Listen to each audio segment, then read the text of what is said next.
একমাত্র সাউথ ওলাদের দ্বারাই সম্ভব একের মাঝে অনেক কিছু ঢোকানো। দেশপ্রেমের সঙ্গে সাসপেন্স, থ্রিলারের মাসালা, উপর থেকে লাভ অ্যাঙ্গেল, একেবারে কম্বো প্যাক। তেমন একটা মুভি নিয়ে কথা বলতে চলেছি এখন। মুভির টাইটেল বা শুরুর সিন দেখে আমার মনে হয়নি ভিতরে এমন টুইস্টও থাকতে পারে, বাট বেশ জমিয়েছে। উপর থেকে অসাধারণ সব অ্যাকশন সিন ভালো লেগেছে। ভালো ভালো অভিনেতারা কাজ করেছে। স্টোরি সেট করা হয়েছে ব্রিটিশদের সময়কালে, সেই অনুযায়ী যুদ্ধ বা তেমন যে ব্যাপারগুলো আমাদের মাথায় আসে এমন কিছু একদমই নেই। নেতাজি সুভাষচন্দ্র বোস ও তার ডান হাত ত্রিবর্ণাকে নিয়ে মুভির প্লট তৈরি করা হয়েছে। কালিয়ান স্যারের ব্যাপারে তো কম বেশি সবাই জানেন, পারফেক্ট অভিনয় করেছে। বাকি আরো কিছু ক্যারেক্টার রয়েছে যাদের সেটআপ অনুযায়ী গেটআপ বেশ ভালো ছিল। লোকেশন, ডায়লগ সবকিছু ঠিকঠাক। আমার সঙ্গে সামনে কি হয় চলুন দেখা যাক।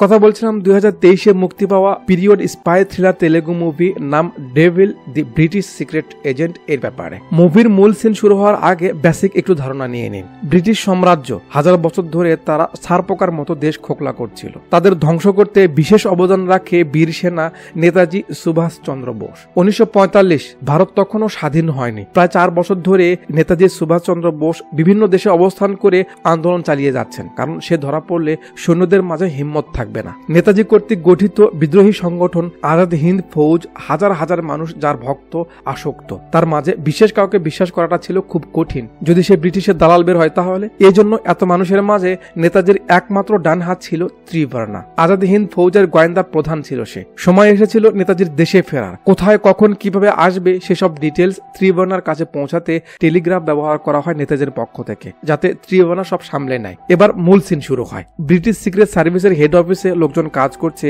সেখানে ক্যামেরা একটা ব্রিটিশকে ফলো করে যে মোর্স কোডের একটা বার্তা উঠিয়ে নেয়। তারপর তারা হুড়ো করে সেখান থেকে বের হয়। আর সিন চলে আসে একটা বিশাল বাংলোতে। ব্রিটিশ সেনারা একটা আইএনএর এজেন্টকে টর্চার করছে যাতে সে নেতাজির খবর দেয়। আর তার ব্যথায় মজা নিচ্ছে জেনারেল ক্যাথেন ব্রেকেন, ভারতে ব্রিটিশ সিক্রেট সার্ভিসের প্রধান। সে তার কাজ হলো মুক্তিযোদ্ধা ও বিদ্রোহীদের ধরা এবং তাদের নির্মূল করা। আর এসবের মাঝে নেতাজিকে গ্রেফতার করাই ছিল তার জীবনের প্রধান লক্ষ্য, কারণ নেতাজিকে থামানো না গেলে দেশ তাদের হাত থেকে বের হয়ে যাবে। তাই নেতাজির প্রতিষ্ঠিত আজাদ হিন্দ ফৌজের কোন একটা এজেন্টকে পেলেই তারা এমন টর্চার করে। একটু পর সেই লোকটা সেখানে এসে কাগজটা এঁকে দেয়। এর নাম বাল, মানে বেল, ব্রেকেনের সহকারী। সে কাগজটা নিয়ে তাকে দিয়ে বলে ট্রোজান পাঠিয়েছে। ট্রোজানের ব্যাপারে একটু শুনুন। 4 বছর আগে ব্রেকেন একজন ব্রিটিশ আন্ডারকভার এজেন্টকে নেতাজির সংগঠনের অধীনে কাজ করতে পাঠায়। সে ইন্ডিয়ান, বাট এরা তার নাম রেখেছে ট্রোজান। নেতাজি ভারতে আসার খবর সে সেখানে লিখেছে যে নেতাজি জলদি ভারতে আসবে, কখন কোথায় আসবে জানতে পারলে সে জানাবে। ব্রেকেন খুশি যে তাদের কাজ সফল হতে চলেছে, নেতাজি ধরা পড়তে চলেছে।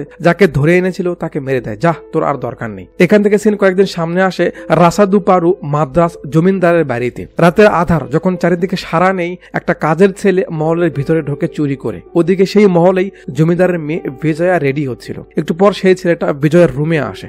তুমি এখানে কি করছো? সে কাছে যায়। খবরদার কাছে আসবে না। ছেলেটা কাছে গিয়ে বিজয়াকে টেনে নেয়। তখন আমরা বুঝতে পারি এদের মাঝে আসলে চুলকাচুলকি চলছে। এর নাম ভূমা। তো ভূমা ভূমির চাষে লেগে পড়ে। আর সেটাই এখান থেকে দেখতে এন্ট্রি করায় মুভির ছোট্ট এক ক্যারেক্টার অজয়, অর্থাৎ পাটোয়ারির। তার মজা নেওয়া দিয়ে সিন কাট করে 2-1 ঘন্টা সামনে আনে। আর আমরা দেখি জমিদার টালমাল করতে করতে মহলে ফিরে এলো। এক মহিলা দরজা খুলে দেয়। জমিদার তাকে সাইড হতে বলে সে ভিতরে চলে যায়। আর সিন কাট করে পরের দিন সকালে আসে। ইনি হলেন ভূমার বাবা রামনা। এই দিদিকে বলছে, কি রে ভূমা কই? সে বলে, আমি তো জানি না কাকা। সে চা বানিয়ে মহলের ভিতরে নিয়ে যায় বিজয়াকে দেওয়ার জন্য। বিজয়াকে ডাকলে কোনো সাড়া না পেয়ে সেই ভিতরে যায়। দেখে এখনো ওঠেনি, বিজয়া শুয়ে আছে। সে সামনের দিকে গিয়ে দেখে চমকে ওঠে, কারণ বিজয়াকে কেউ মেরে ফেলেছে। চাটা ফেলে দিয়ে একটা চিল্লানি দেয়। একটু পর পুলিশ আসে, লোকজনেও ভরে যায়। বাড়ির সব কাজের লোকেরা এভাবে লাইন হয়ে দাঁড়িয়েছে। পুলিশ এসেছে। পুলিশকে জেনেছেন? শ্রীকান্ত আয়াঙ্গার, অর্থাৎ ভেঙ্কটা স্বামী। কিরে, কে প্রথমে বডি দেখেছে? এ বলে, জনাব আমি। স্বামী বলে,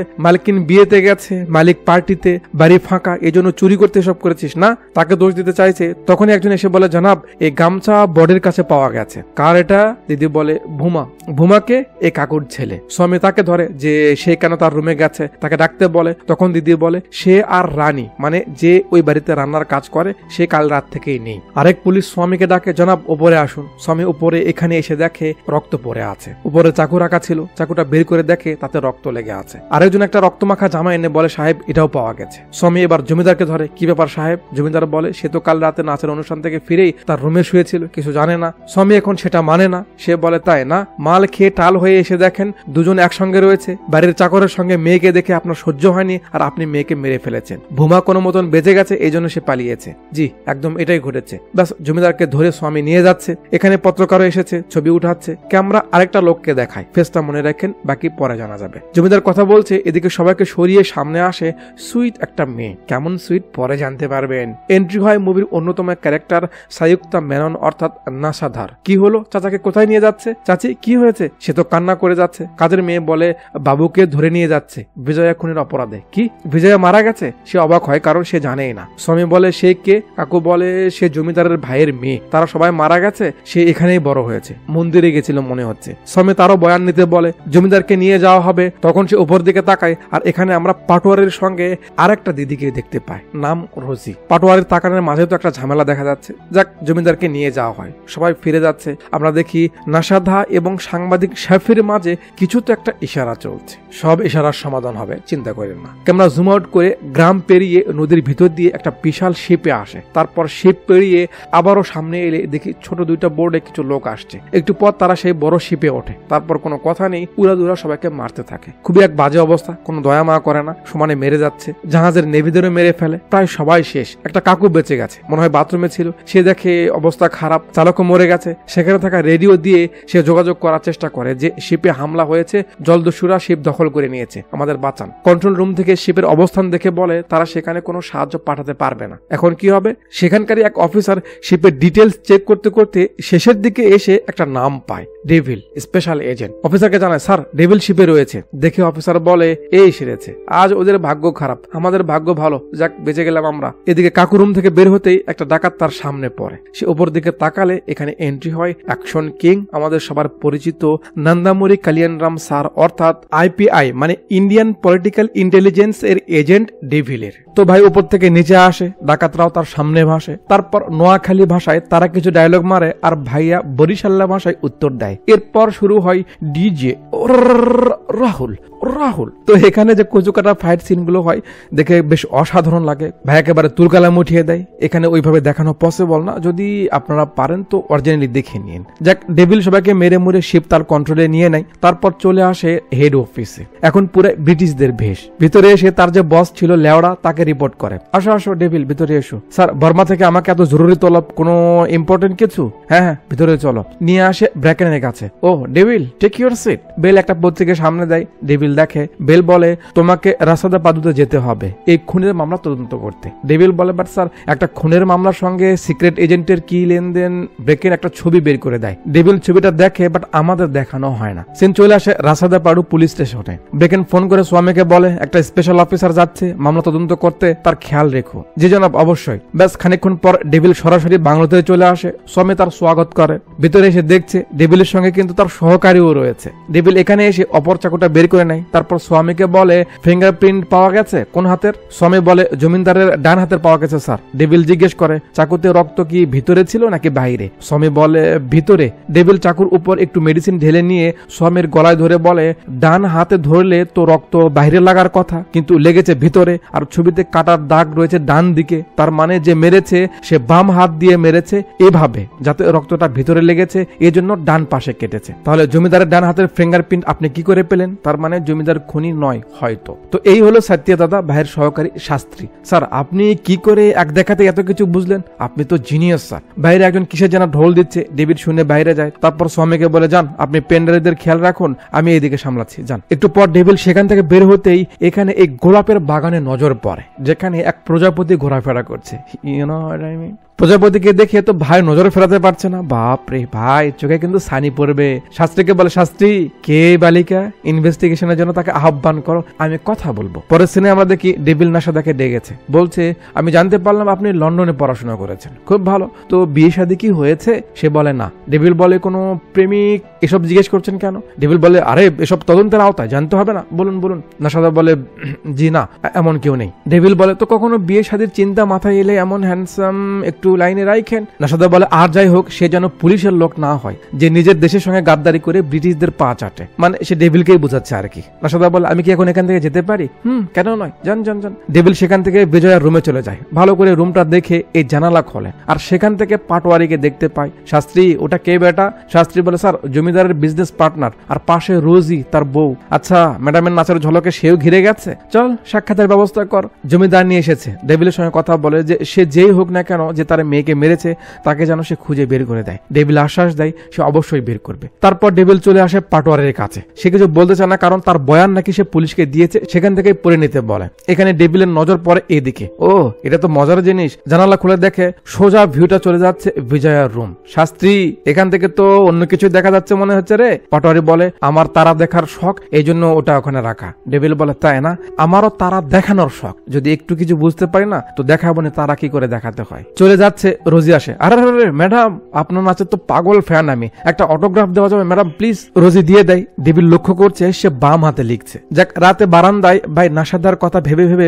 কবিতা লিখছিল, নজর পড়ে সামনের দিকে। শাস্ত্রী মনে হচ্ছে কেউ কাউকে ইশারা করছে রে, মানে নাশাদার রুমের লাইট অন অফ হচ্ছে বারবার। নিচে লক্ষ্য করে দেখে একটা লোক আসছে, ডেভিল তাকে ধরতে যায়, সে এখনো ডেভিলকে দেখেনি। ডেভিল সামনের দিকে এগোচ্ছে, পেছনে আবার শাস্ত্রী আসতে গিয়ে হোঁচট খেয়ে পড়ে যায় যাতে এই লোকটা টের পেয়ে যায়। আর কি সে সামনে যায়, ডেভিল পিছু নেয়। অনেকটা দৌড়াদৌড়ি হয়, লোকটা দৌড়ে জঙ্গলের ভেতরে আসে। ডেভিল অনেকক্ষণ তার পিছু নেয়, বাট একটু পর তাকে হারিয়ে ফেলে। পরের দিন সকালে সিন ইন্ডিয়ান ন্যাশনাল কংগ্রেস পার্টির অনুষ্ঠানে আসে, যেখানে এন্ট্রি হয় মুভির অন্যতম আরেক character INC leader Malavika Nair অর্থাৎ মানি মেকলার। এখানে কথা শেষ করে তিনি একটা হসপিটালে আসে, একটা লোক তাকে বলে দিদি সব মাল এসে গেছে বলে সে কাপড় সরিয়ে দিয়ে বক্স খুললে কিছু গান মান আমরা সেখানে দেখতে পাই। দিদি সেগুলো জায়গা মতো পাঠাতে বলে। এখান থেকে সিন কাট করে আবার ডেভিলের কাছে আনে। ভাই নাশাদার রুমে ফুসকি পারছে, বাট সে পিছন থেকে আসে। কি হচ্ছে এখানে, এটা কি কোনো ভদ্র মানুষের কাজ হতে পারে? ডেভিল বলে সে দেখতে চাইছিল এই রুমটাতে আসলে কি হয়, কারণ কাল রাতে কেন এই রুমের লাইট বারবার অন অফ হচ্ছিল। নাশাদা বলে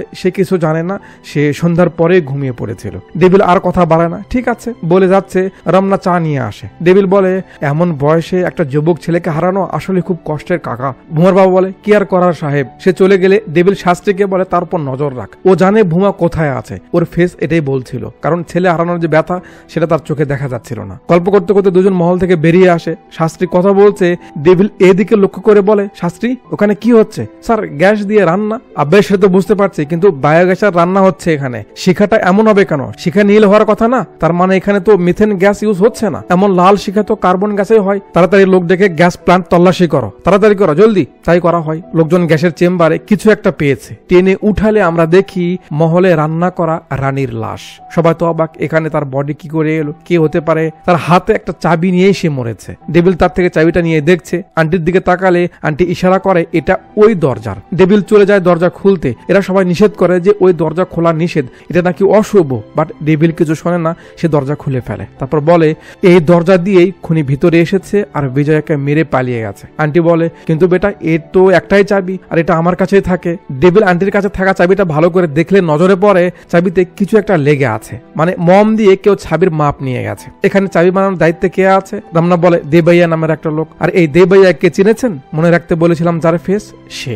ডেভিল চলে আসে তার খোঁজে। তার বউ বলে যেদিন থেকে বিজয়া মারা গেছে সেদিন থেকে সেও গায়েব হয়ে গেছে, জানে না কোথায় আছে। ডেভিল এখানে কিছু গাঞ্জার নৌকা পাহাড় তলি যায় পায়, যেটা সাধারণ কোনো গেঞ্জি না। শাস্ত্রীকে খোঁজ নিতে বলে এটা কোথায় পাওয়া যায়। সেখান থেকে রাতের বেলায় ডেভিল রোজের অনুষ্ঠানে আসে। একটু দিদির হালকা কাঁপুনি, ডিজের বিটের সঙ্গে একটু ঝাঁকুনি দেখে। তারপর দিদি যখন তার রুমে যায় ডেভিডও যায়। ও অফিসার আসুন আসুন। খুনের রাতে সে কোথায় ছিল জিজ্ঞেস করে ডেভিল। রোজি বলে সে এখানেই ছিল, জমিদার ও তার পাটোয়ারিও এখানেই ছিল। তারপর রোজি বলে তারপর আমার হাজবেন্ড কলকাতা যাবে, তাই আমি তাকে স্টেশনে নামিয়ে দিয়ে বাড়িতে চলে যাই। ডেভিল বলে তাই না, বাট আপনার লোক তো অন্য কিছুই বলছে। পাটোয়ারি নাকি 10টা নাগাদ বাড়ি ফিরে এসেছিল, আর তার বাড়ি ফেরার ঠিক 2.5 ঘন্টা পর আপনি বাড়ি ফিরেছেন। এখন বলুন তো কোথায় ছিলেন এই সময়টা? রোজি চুপ। ডেভিল বলে নো চাপ নেন না, আমি বলছি জমিদারের খামার বাড়িতে। তার কানের দুল হাতে নাই, এটা কি চিনতে পেরেছেন? জমিদারের খামার বাড়িতে গেছিলাম, সেখানে পেয়েছি। এখন আপনি বলবেন এটা আপনার না, তা তো হবে না। এই দেখুন এখানে স্পষ্ট বোঝা যাচ্ছে। এবার বলুন ব্যাপার কি? রোজি বলে দেখুন অফিসার, আমি সত্যি বলছি বিজয়ের খুনে আমার কোনো হাত নেই। সেদিন আমার হাজবেন্ডকে স্টেশনে নামিয়ে দিয়ে আমি খামার বাড়িতে যাই, জমিদার আমার সঙ্গেই ছিল। অনেকক্ষণ পর একটা কল আসে, জমিদার কথা বলে রাগ করে সেখান থেকে বেরিয়ে যায়। তারপর কি হয়েছে আমি জানি না। ডেভিল কিছু তো একটা আন্দাজ করতে পারছে। পরের দিন টেলিফোন এক্সচেঞ্জ অফিস থেকে জানায় জমিদারের খামার বাড়িতে যে কল করা হয়েছিল তার জমিদার বাড়ি থেকেই কেউ করেছিল। ব্যাস ডেভিড বুঝে যায় কে হতে পারে, পাঠাকে ধরে ফেলে। তারা দেখার শখ না, তোকে বলেছিলাম না আমি দেখাবো তারা, এবার দেখ। সেদিন কলকাতা না গিয়ে ফিরে এসে এসব করেছিস না, মার খেলে আর কে না মুখ খোলে। পাটোয়ারি বলে সেদিন আমার ট্রেন মিস হয়ে যায়, তাই আমি ফিরে আসছিলাম। কি মনে করে যেন খামার বাড়িতে গেলাম জমিদারের সঙ্গে দেখা করার জন্য। সেখানে গিয়ে দেখি রোজির গাড়ি সেখানে। আমার সন্দেহ লাগলো, ভিতরে গিয়ে দেখি রোজি হারামগাদি ফোলানো ফোলানো খেলছে। আমার মাথা খারাপ হয়ে যায়, খুব রাগ ওঠে। তখন আবার বাতাসে জানালাটা খুলে যায়, সামনের দিকে নজর পড়লে মনে হলো কিছু তো একটা হচ্ছে সেখানে। দেখি ভূমা বিজয়ার রুমে। আমার মনে যে আগুন জ্বলছিল সেই ব্যথা জমিদারকেও বোঝাতে আমি তাকে ফোন করে সব বলে দেই তার মেয়ের রুমে কি চলছে। সে রেগে মেগে বাসায় চলে আসে। বাইরে চাকু ছিল, সেটা নিয়েই ভূমাকে মারতে যায়, কিন্তু ভূমা বেঁচে যায়। আর পিছন থেকে বিজয়া তাকে মেরে বেহুশ করে দেয়। বিজয়া ভূমাকে বলে তার বাবাকে তার রুমে রেখে আসতে। ভূমা জমিদারকে নিয়ে যায়, তখনই রোজি ফিরে আসে। তারপর আমি আর দেখিনি কি হলো। সকালবেলা পুলিশ এসে জমিদারকে ধরে নেয়। আমার কাজ পুলিশ করেছে বলে আমি আর সেই ব্যাপারে কথা উঠাই না, বা এই ব্যাপারে রোজিকেও কিছু জানাই না। এই হয়েছে। এখান থেকে সিন রমনা কাকার কাছে আসে যে জঙ্গলের মাঝে ঢুকলো। একটা কুড়ো ঘরে এলে আমরা দেখি ভূমা এখানে, মানে সে বেঁচে আছে। কি যেন হয়েছে, তার বাবা লুকিয়ে তার চিকিৎসা করছে। তার বাবা সেটা জানতে চায়, বেটা এখন বলতো সেদিন আসলে রাতে কি হয়েছিল। ভূমা বলে জমিদার আমাদের দেখে মারতে এলে বিজয় তাকে অজ্ঞান করে দেয়। আমি বিজয়কে ছেড়ে যেতে চাইনি, তাই জমিদারকে তার রুমে রেখে ফিরে আসতেই দেখি সে রানীকে মেরে গ্যাস চেম্বারে ফেলে দিল। আমাকেও দেখে ফেলে, মারতে আসছিল, কিন্তু আমি সেখান থেকে দৌড় দিই। আর পাহাড় থেকে লাফ দিলে তো বেহুশ হয়ে যায়। তারপর তো কাকা আমাকে এখানে আনে। কাকু বলে সে কে ছিল বেটা বলতো। ভূমা যে বলতে যাবে সে কে, বাইরে কুকুরের আওয়াজ আসে। কাকু বলতে নিষেধ করে। দেখার জন্য বাইরে যায়, আশেপাশে কাউকে দেখে না। ওদিকে আজ নাসাদা এদের জন্য খাবার পাঠিয়েছে অনেক আইটেমের। দেখে তো শাস্ত্রী একবারে এক্সাইটেড, সে খাবে। ডেভিল বলে ঠিক আছে, আগে তুই খেয়ে নে, তারপর বাঁচলে আমায় দিস। ম্যাডাম খাবার পাঠিয়েছে, এতেই তো আমি খুশি। খাওয়া শেষ করতে না করতেই শাস্ত্রী সেখানেই বেহুশ হয়ে যায়। ডেভিল বুঝতে পারে এখানে কুছ তো গড়বড় জরুর হে দয়া। তার বারান্দার বাতি খুলে রাখে। তারপর দেখে আজও সেম কাহিনী হচ্ছে, লাইট ফাল পাচ্ছে আর ওই ছেলেটা আসছে। ডেভিড আগে কিছু বলে না, ফলো করে নাসাদার রুম অব্দি আসে, যেখান থেকে সে শুনতে পায় নাসাদা বলছে ভয়ের কিছু নেই, তার খাবারে মেডিসিন দেওয়া আছে, সে আসবে না। এখন সমস্যা হলো নেতাজির পাঠানো কোড কেউ কপি করে নিয়ে গেছে, আমি বুঝতে পেরেছি। দরজার ফাঁক দিয়ে ডেভিল দেখছে কে লোকটা। নাসাদা বলছে বিজয়ের খুনের রাতে কেউ এই কাজ করেছে, আমাকেও ঘুমে অচেতন করেছিল। এখন আমাকে যত তাড়াতাড়ি সম্ভব ত্রিবর্ণার সঙ্গে দেখা করে এটা জানাতে হবে, কারণ ওই কোডে নেতাজির অবস্থান সম্পর্কে বলা হয়েছিল। তো এর নাম হলো সামুদ্রা। সে বলে কয়েকদিন পর তো আপনি নিজেই দেখা করবেন ত্রিবর্ণার সঙ্গে। তখন বললেন, নাসাদা বলে ততক্ষণে দেরি হয়ে যাবে। যদি এই কোড ব্রিটিশদের হাতে চলে যায় আর তারা যদি ডিকোড করতে পারে, তাহলে নেতাজির জীবন ঝুঁকিতে পড়তে পারবে। আমার এমন আশঙ্কা হচ্ছে, কি যে করবো কিছু বুঝতে পারছি না। তখনই আবার ডেভিল ভিতরে আসে, সমুদ্রের দিকে গান তাক করে, বাট সে তার চাকু ছুঁড়ে দেয় যাতে ডেভিল এদিকে হয়। ততক্ষণে সে জানালা দিয়ে লাফ দেয়। ডেভিল তাকে শুট করবে, কিন্তু নাসাদা এসে ডেভিলকে ধরে, তাকে যেতে দিন। তাই কি আর কাজ হয়? ডেভিল নাসাদাকে উল্টো ধরে নেয়। কে সমুদ্রা, কিসের কোড, কে ত্রিবর্ণা, শুট করব না, সুযোগ পেয়েও ছেড়ে দিলাম। কারণ কি জানেন আপনি, আমরা দেশে থেকে ব্রিটিশদের সেবা করি বলে আপনি আমাদের ঘৃণা করেন। সেখানে যে পরিবার আপনাকে বড় করেছে তাদের সঙ্গে গাদ্দারি করবেন আমার তেমন মনে হয় না আপনাকে। নাসাদা তো হা করে চেয়ে আছে। ডেভিল বলে কিসের কোড, কে ত্রিবর্ণা, সব আমি খুঁজে বের করে নেব, তোমায় কিছু বলতে হবে না। এদের সেখানে রেখেই সিন এখানে আসে। একটা বোরখা পরা মহিলা পোস্ট বক্স খোলে। এটা অন্য কেউ না, আইএনসির লিডার মানি মেকলা। চিঠিটা নিয়ে আশেপাশে দেখে পড়ে। লেখা আছে আমাদের ভাই শঙ্করের মৃত্যুর প্রতিশোধ নিতে হবে। লেওড়ার সঙ্গে দেখা করুন এবং তাকে জয় হিন্দ বলুন। তখন এক ঝলক দেখানো হয় যে লেওড়া কি জঘন্য কাজটা করেছে, আর আমি তাকে কি জন্য এই লেওড়া বলছিলাম। বুঝতে পেরেছেন? ওদিকে ডেভিল তার রুমে এসে দেখে রুমটা অন্ধকার, বিড়াল দৌড়াচ্ছে, সন্দেহ লাগে। মোমবাতি নিয়ে এখানে তার নজর পড়ে। দেখে লেখা আছে দেবাইয়া অব্দি পৌঁছে গেছিস, বাহ, তোর তারিফ করতে হয়। তোর পরের গিফট অপেক্ষা করছে অমুক জায়গায়, তাড়াতাড়ি যা। ডেভিল সঙ্গে সঙ্গে সেখান থেকে বেরিয়ে পড়ে। আর এখানে এসে দেখে ভূমা আর তার বাবাকে কেউ মেরে এভাবে ঝুলিয়ে রেখেছে। একমাত্র রাস্তা ভূমাই ছিল, সেটাও শেষ হলো। সিন 2 দিন সামনে আসে। সকাল সকাল নাসাদা মন্দিরে যাচ্ছে। এখানে আমরা দেখি ডেভিল তার অপেক্ষা করছে। শাস্ত্রী বলে স্যার, একটা মেয়ে মন্দিরে যাচ্ছে, ভালো কাজ করছে, তাকে কেন আমরা ফলো করছি? ডেভিল বলে বেটা শাস্ত্রী, আজ সূর্যগ্রহণ, দুনিয়ার কোন মন্দির তার জন্য খুলে রেখেছে, আমি তার রুম চেক করতে যাচ্ছি, তুই নাসাদাকে ফলো কর, ও কোথায় যায়। Okay sir. নাসাদা যাচ্ছে, পিছনে শাস্ত্রী তাকে ফলো করছে। নাসাদা একটা প্রেসে আসে। সেখানে কিছু লোক কথা বলছে, যাদের কথা শুনে আমরা বুঝতে পারি এরা আসলে আজাদ হিন্দ ফৌজের সদস্য। তাদের দলের মাঝে কোন গাদ্দার হয়েছে যে তাদের সদস্যদের খবর ব্রিটিশদের দিচ্ছে, সেটা নিয়ে কথা বলা বলি করছিল। দরজায় নক পড়ে। এর নাম রাধে। গিয়ে দরজা খুলে দেখে নাশাদা। আপনি এখানে? নাশাদা বলে শাফি কোথায়? শাফি তো একটা কাজে বাইরে গেছে। শাফিকে চিনেছেন? নাশাদা বলে ওর সঙ্গে জরুরি কথা ছিল। রাধে ভিতরে আসতে বলে। ওদিকে ডেভিল চলে যায় নাশাদার রুমে। এই ড্রয়ারটা ওপেন করতে একটা তারের মতো কিছু একটা ফলো করে। তার নিচে আরেকটা ড্রয়ার খোলে, সেখানে কোড মেশিন দেখতে পায়। কিছু তো মাথায় আসছে। তারপর আশেপাশে ভালো করে খুঁজে একটা কাগজ পায় যার উপর রেখে কিছু একটা লেখা হয়েছিল। ডেভিল সেটা নিয়ে নেয়। রাতে সেই লেখা নিয়েই ভাবছে। শাস্ত্রী এসে খবর দেয় যে নাশাদা তখন একটা প্রেসে যায় শাফি নামের কারোর সঙ্গে দেখা করতে, কিন্তু তাকে পায় না, সে নাকি কাজে বাইরে গেছে। ডেভিল শুনে কিছু বলে না। শাস্ত্রী জিজ্ঞেস করে স্যার ওটা কি? ডেভিল তার হাতে দেয়। নাশাদার রুমে এটা পাওয়া গেছে, কোনো কোড লিখেছে মনে হয় কেউ। আমি সেদিন এই ব্যাপারেই শুনেছি। সেদিন রাতে যে বিজয়াকে মেরেছে সেই এই কোড কপি করে নিয়ে গেছে, আর নিশ্চয়ই সে বাম হাতে সব করেছে। খুন, কোড, নাশাদার মরিয়া হয়ে দেখা করতে চাওয়া ত্রিভানার সঙ্গে অনেক বড় কোনো ঝোল এর মাঝে অবশ্যই রয়েছে। ওদিকে লেওড়া কথা যেন যাচ্ছে। রাধে এদিক থেকে বাইক এনে তার গাড়ির সঙ্গে লাগিয়ে দেয়। সে রাগ করে গাড়ি থেকে বের হয়। শালা গরিবরা। রাধে গান বের করে উড়ে দূরে তাকে শুট করতে থাকে। একটা বুলেট গিয়ে ট্রান্সমিটারের লেগে আগুন ধরে যায়। লেওড়া দৌড়াতে গিয়ে সেখান থেকে চটকে পড়ে যায়। আর এখানে আমরা দেখি আইএনসি লিডার মানিমেকলাকে একেবারে ভিন্ন রূপ। লেওড়া তাকে মারতে গেলে সে তার চাকু দিয়ে তাকে সাইজ করে আর শেষে তাকে মেরে ফেলে। রাধে এখান থেকে দেখছে কাজ শেষে যখন ম্যাডাম চাকু খাপে ঢুকায়, চাকুতে লেখা ত্রিভারনা। মানিমেকলা চুপচাপ সেখান থেকে চলে যায়। পরের দিন সকালে ব্রেকেন এসে দেখে তো খুব রেগে যায়। বুলেট পাওয়া গেছে। ব্রেকেন বলে কি করবে জানি না, খুঁজে বের করো কে এ কাজ করেছে। ওদিকে ডেভিল এখনো সেই কাগজটা নিয়েই পড়ে আছে। কিছুক্ষণ পর শাস্ত্রী এসে বলে স্যার আমি ট্রাভেল এজেন্সি থেকে খোঁজ নিলাম, নাশাদা মাদ্রাসার ফ্লাইট টিকিট বুক করেছে 17 তারিখের। ডেভিল মনে করে সেদিন তার কোথাও যাওয়ার কথাও উঠেছিল। ওদিক থেকে ব্রেকেন ফোন করে বলে ডেভিল কোনো খবর আছে? ডেভিল বলে স্যার খেল অনেক দূর এগিয়েছে, আজকে আমি অনেক বড় খেলা খেলবো, একটু অপেক্ষা করুন। সিন কোর্টে আসে। আমরা দেখি ডেভিল জমিদারের বেল পাইয়ে দিয়েছে, মানে সে নিরপরাধ এটা প্রমাণ করেছে।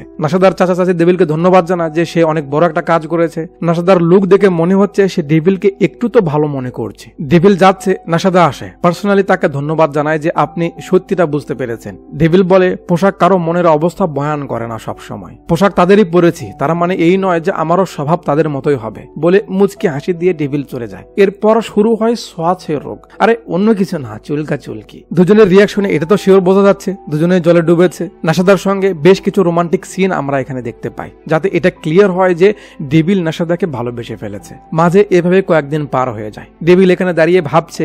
শাস্ত্রী জিজ্ঞেস করে স্যার কোনো সমস্যা? ডেভিল বলে শাস্ত্রী তুই জানিস এই নাশাদা কে? সরি গাইস, কপিরাইট ইস্যুর জন্য না চাইতেও ভিডিওটাকে 2 খণ্ডে ভাগ করতে হচ্ছে। এটা ভিডিওর প্রথম খণ্ড।